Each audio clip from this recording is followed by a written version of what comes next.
In July of 1971, Matt Amon, 20, was arrested and charged with obscene conduct, indecent exposure, abusing an officer, and disorderly conduct. He was released on a $1,200 bond and then vanished. Today is our last day of our 24th week and our last day in Idaho. Matt's case is another case that has very little information available online, so of course I dug into the archives, and just like online, there is very little information about his disappearance. But when you search his name, you do find that he had been arrested a few times before July of 1971.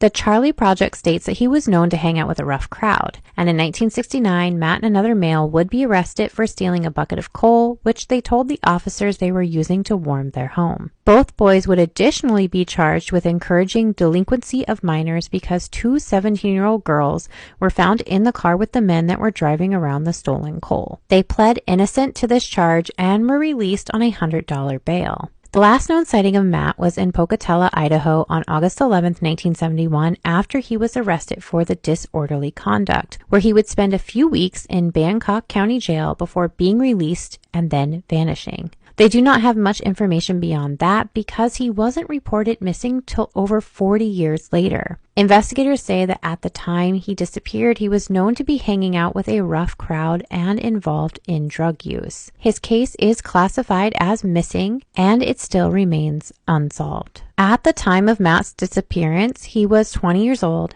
5'9", around 140 pounds, described as a Caucasian male with black hair and brown eyes. He has a scar on the right side of his forehead and a scar on his abdomen. Please keep sharing Matt's face and case in hopes that one day we can start piecing together a timeline to help bring him home. If you have any information in Matt's disappearance, you are asked to call the Pocatello Police Department at 208-234-6100. Thank you so much for taking the time to get to know Matt today, and don't forget, when you see those missing and murdered posts on social media, hit like and share, because every time we share a face, we do get closer to solving a case. And that's it for our 24th week, and I will see you on our 25th week, the halfway point in our series in Tennessee.